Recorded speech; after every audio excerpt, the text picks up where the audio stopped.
Okay, hello everyone, welcome back to my channel. For today's video, we are going to be doing a little golden book junk journal. I have started off camera to see if it actually works, heating up the golden spine so that we can save it, and truly heating it up and kind of, fanning it along. It does have it curl up, can you see that, effortlessly, in order for us to kind of keep it. And I'm only trying to keep it because I'm thinking of a decorative binding. I've seen little golden book junk journals be done where they pay no mind to this and already just cut the book, rip the covers off or whatever, and that gets discarded because they make a whole new spine. And I probably am making a whole new spine so that it could be thicker. However, I just wanted to see if this part works. So let me just talk you through it. So we are using this golden book. I have gotten this at like the library. It was in the donations box. I actually have a bunch that I picked up that day because I guess some mom must have gotten rid of all her golden books. And I do love the look. I've watched YouTube videos of creating these in the past. A lot of creators like using little golden books because it's almost like a classic A5 size. And I have this one that I've made a long time ago. This one I made, honestly, Valentina was probably 1 year old. And it's been a little bit of like a journal that I come to once in a while when I have like an extra photo on my desk. Like for instance, right now I have this one because I don't remember what day it goes on. And I'll plunk this in here on a page or put it on there and write, the year and the date and stuff in here so that it's just kind of like like I said, a sporadic sort of journal to her. And it's with the Little Mermaid. And I made the spine.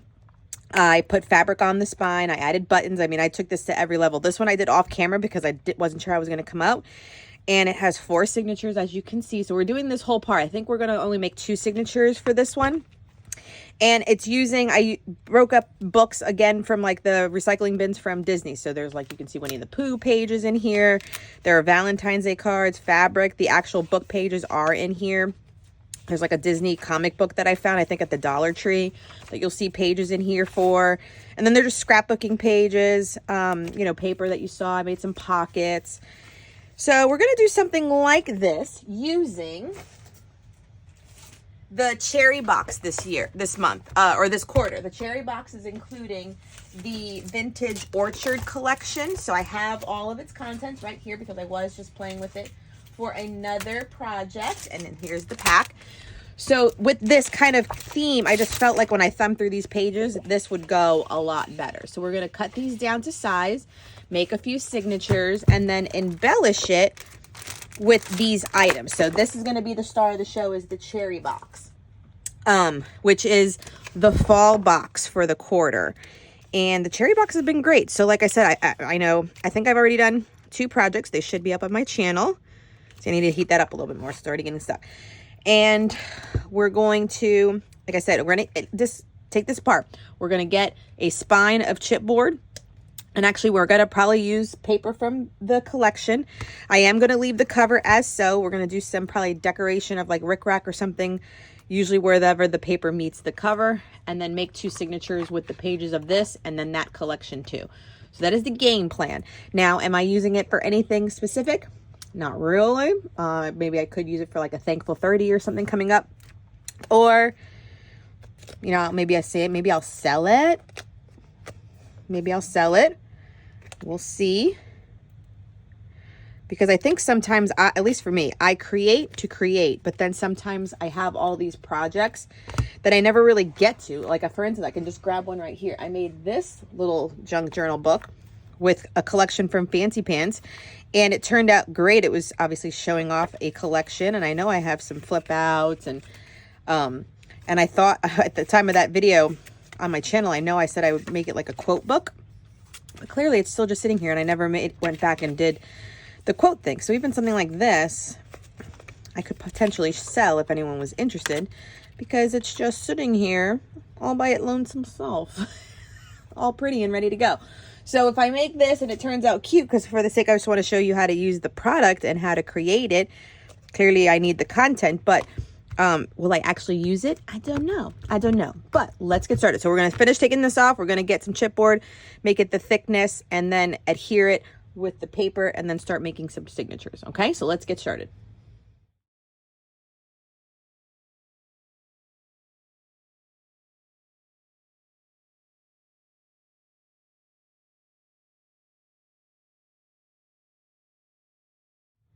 Okay, I just did a chunk of stuff and I realized it wasn't filming. So let me explain. So we took off the binding. That was what you probably, I still had video footage of. So we heated it up and it came off so effortlessly. I have it still to use on the spine. From there, there were 2 large staples in these holes right here. And I just used one of these like cuticle pushers and I got underneath the prongs and pushed them side to side, the staples, and then pulled them out this way. So now we have the book covers ready to go. I have not trimmed them or anything because I just put them to the side. And then I was trimming down all the 12 by 12 papers. So you had 2 signatures in the storybook itself. And I went down with the papers, and I'll probably demo one right now just to add another leaf because all of that footage, it all was not recording. So I cut down the first page, the first one, to the length that I needed it at. So this is a 12 by 12. I marked it here. So I cut this one so that it was a full page, or at least the full height of it. And then the second piece, the bottom piece, once it was cut, are these pages right here. And then I just went in whatever order and put like a page of the scrapbooking paper in between the book pages. And so I did that for this signature so far with like 3 pieces of the content of the cherry box. And then here's the 49th and market this page with this one. And I have the storybook. Here's the full one I cut, the storybook. And this one I cut at 6 by 6 because it was the page with the 2 birds on it. And I didn't want to ruin it. So one page, is that right? Yeah, where's the other bird? This one, this is one of the, oh, it was in the signature. Sorry, I knew I got it mixed up. There you go. And then there was the other bird. So these are cut a little bit shorter just so that they each had 6 inches in height for both of them. So this is how I did it. So I had the page. I made the slice for the height. Right. Fold that in half, and then I just cut off the branding strip and then use this. So for some of these, I feel like I will either turn them into little pockets, or they can be little half pages, or what I'm thinking too with my little tab punch, we'll make some tabs so that they, you know, kind of stick out for a little bit, just for some interest. And what I was gonna do, and how I realized I wasn't filming, is because I was getting up to go to my pile of like thrifted books that are, so I can add some different book pages. So I can add, I know I have one that's like music sheets. I have one that's all like a book of front pages of newspapers that I wanted to put some newspaper pages between it, just so that there's some variation. So for instance, like right here, I can add this little half page with this. I think could be cute. And what else should I add? This little green page. That's 2.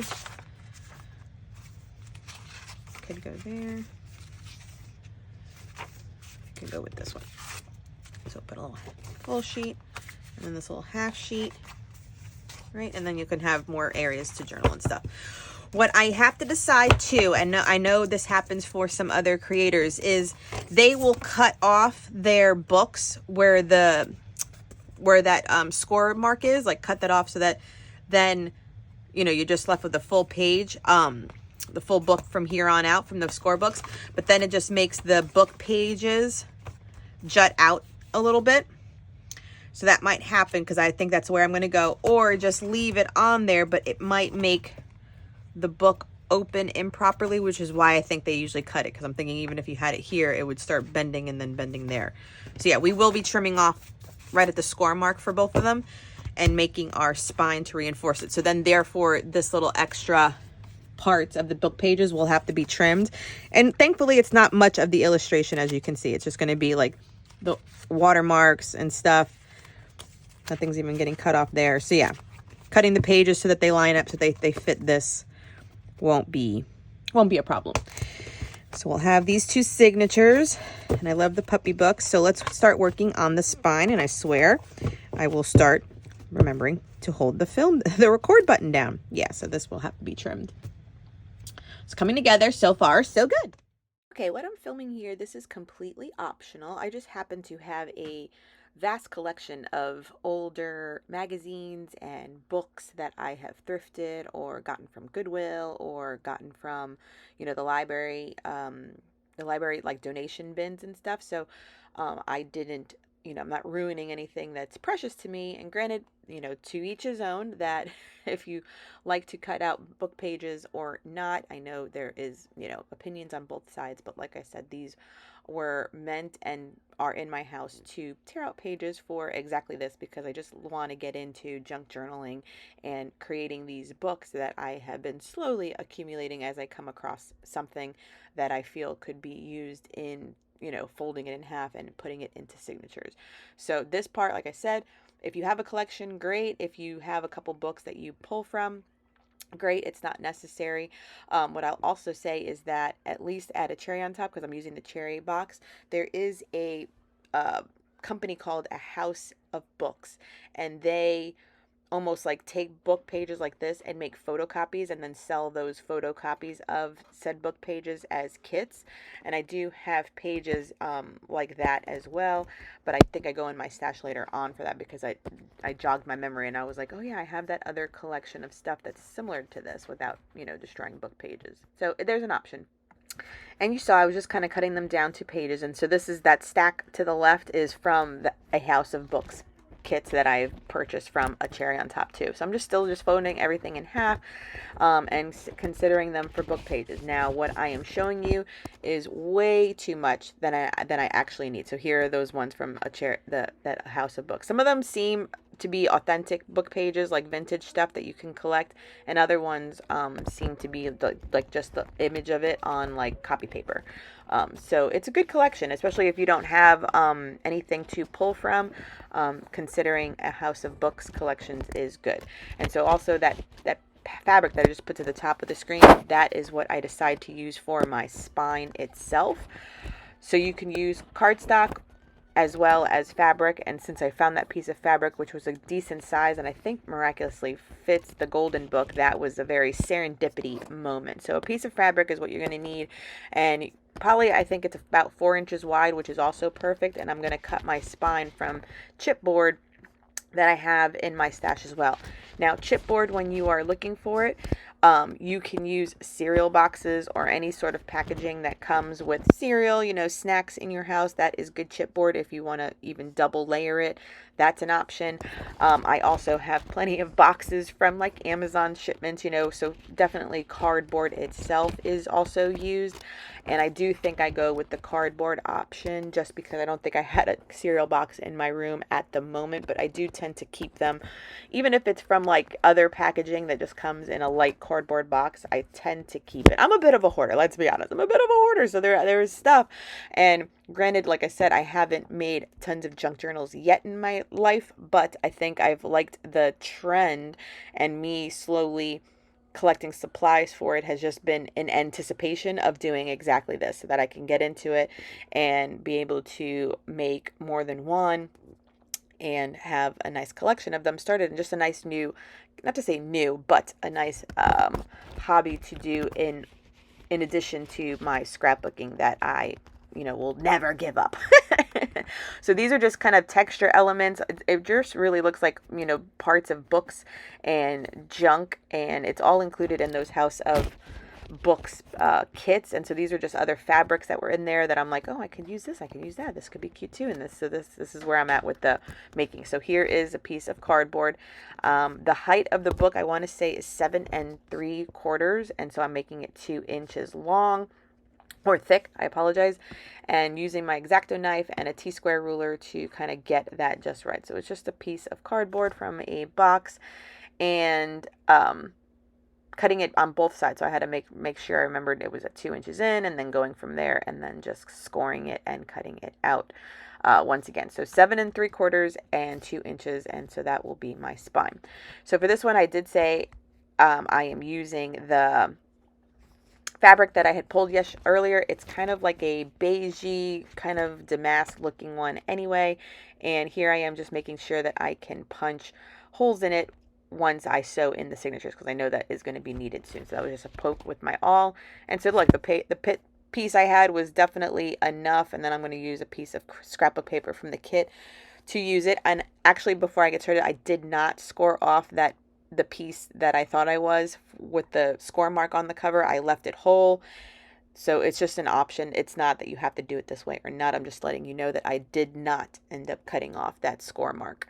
And this is matte Mod Podge, so I am making sure I adhere the spine itself directly to it, and then I'm adding tons more, and I'm being very generous, and leave a little bit of like a, I don't know how much it is, but like an eighth or so that the bookmark has the book has something to close and not be on top of each other. So do keep that in mind, that you need a slight space when adhering the covers to it, so don't butt it up directly next to the spine. You do need a little bit of a gap. And so Mod Podge for the win, and matte at this point too. It does come in gloss. It comes in like glitter finishes too. Matte is the way to go. Let that dry as long as it needs to become nice and stiff. And then you already see that I've added the scrapbook paper on top for the gusseted part inside the book. That is also just another layer of reinforcement. It worked out perfectly. So again, it was probably 4 inches wide by 7 3/4. I think 3/4 is off, so maybe it might be 7 1/2 is the height of the book. So then these trims, as you can see on the left, these are bundles I have picked up from Michael's actually, and I just went to Michael's the other day. This one's from last year, so I don't know if you can directly get this set per se, but it's all like neutral tones, like beigey and like lacy pieces that I am using perfectly with this collection and for this book. And I'm just making sure it goes inside and on the outside cover as well. However, with this one, with the gold kind of leaves, I just make sure that it's on the inside. And this is an old trim from a previous Maggie Holmes collection. So now I'm going in embellishing the cover. This is before I have sewn in any of those signatures, so it's a little dimensional. And these flowers were also included in the cherry box kit, so just adding as much as I can from the kit so that you can see how to use it. These washi tape sheets are amazing. These were also in the kit, and you can see I'm just randomly, nicking the page and then just ripping it so that we have an organic line. And it has great text on it and like foliage leaves, which I also just love. And I do end up using the entire sheet. So that is already in there. And just work delicately with it, because it does, not to say tend to get like messed up, but it does definitely it's extra sticky. So whenever you place it, you're not moving it once it's placed. So make your final choice with it, and you will be okay. So then I'm just going in now with the laser die cuts. Again, I think I showed all of these elements in the opening clip of the video, and doing a couple of clusters per page, just so that they're not all blank. I think a lot of us hesitate with starting on a blank sheet of paper if you don't know where to go yet. So there's definitely plenty of room to add the junk, and plenty of room to add journaling cards. I added little pockets with, cards inside where I know some, journaling can go. Then these random strips of paper are just like the branding strips from the 12 by 12 pages, and they are working fine just as a small embellishment. So here I am trying to get my template. So I get a piece of paper that's the height. I fold it in half for the center marcation of the book, and then I fold the top part in half and then half again, so I can kind of get it at good areas for it. Now I'm also doing the all poking through the pages so I get through all of them, and then a piece of extra cardboard that I have left on my desk. I made those previous junk journals and have just needed something else to make sure that it goes all the way through the pages. Now this is a set of wax threads that are from Amazon. I have used this in my previous videos on how to make journal charm trinket, journal charm dangles. It worked out better than just using like baker's twine, because it wasn't getting as knotty. I just found the other string or DMC floss to get very tangled with each other. So I'm just doing a basic pamphlet stitch, which means I went through the center hole first, and then select the top or the bottom hole, and then back through the center hole, and then you're coming out and going down into the bottom or upper, just so you can get all 3 holes together, and then they will tie all together in the middle, which is the part I'm at right now. So a basic pamphlet stitch to get this insert in, and then I space it out to get the other one. I think I cut my length of thread to be 3 times the length of the book, and even that was, I think, a little bit too much. Maybe just 2 lengths will be just fine, so you don't cut and waste as much as I did. So again, up through down through the center, leaving a tail, then up through the top hole, down through the center, and then through the bottom hole, and then you come up, and then you can tie the knot in the center. It's a very easy pamphlet stitch. very beginner. That's all I know how to do. And it secures the signatures into your spine quite well. Okay, that will finish this up for now. That way there's plenty of room for adding the junk and journaling to it. So we did the classic pamphlet stitch that you saw me hopefully do, and we used wax thread. So I'll hopefully leave this in the description down below. And it came with those needles too, because I do have a set of like thicker needles to punch through everything, but that was definitely a plus. Remember the awl. And I just have a piece of cardboard that I use to kind of punch holes. You can see it's used multiple times in order to make that go. So we have things from the cherry box and then little corners here and there with elements from the kit. Of course, I could have done, you know, loads more. And we have the book pages and then the actual storybook pages. But in my head, I keep on thinking, like, if I'm starting to put journaling and everything else, you don't want so many of the pages already occupied because you want to be able to add things as you collect. And so we just have little off things, which is perfectly great. I did that little cluster there. I love the use of some of the fabric that you saw me kind of dig out for some of the pages, and the tab punch came in perfectly well. Here's some more of those tags with fabric. And so you can definitely showcase the paper collection that you're using. So like I said, you can remake this in any way. Some book pages that were the newspaper. And then definitely into the second signature. And I only did 2. Now, don't get me wrong. 3 could possibly fit. But my learning from the previous one is if you have too many signatures, you can't add too much bulk. So I hopefully have left room for that bulk. And we'll go from there. Did a little cluster here, some book pages. The storybook pages, so cute with the little dog illustrations. And then I know somewhere over here, okay, we had that. And then I did make one of them into a pocket. Oh, I made this little cluster, this one. This is the pocket too. I could make the other ones pockets, but one is there. And the book pages, a little pocket there from the ephemera pack. And then here to finish it off. And then this one I made a tip up. Ta-da! All right. I will leave as much as I can linked as far as tools concerned down below. Some of the ribbons and stuff, the trims are going to be hard to find, but anything in your stash will be great because even this one, this is like a bundle I've gotten from Michael's. I always pick these up because it's just tons of trim. I usually get them, they're $10, but use a coupon or, you know, something there. And even, I love these so much. I went on, in fact, yesterday, maybe 2 days ago, and they had like pastel ones and very colorful ones that I recently picked up. And the thing is, what's funny is that I have these bundles. Look how much trim this is. And I never use it enough. So I definitely maybe need to put a hook or 2 next to my desk. That way I can keep it in mind whenever I can add just a little trim. Because even so, getting to do these little moments are also very cool. And it can be done but with ribbons. So totally fun. I hope you've enjoyed your time with me. If you're new to my channel, please consider subscribing. And if you could give this video a thumbs up, it helps my video get seen by other creators and subscribers in the community. And that always helps my channel grow. So I do appreciate it. Thank you so much for joining me. And until next time, everyone. Bye.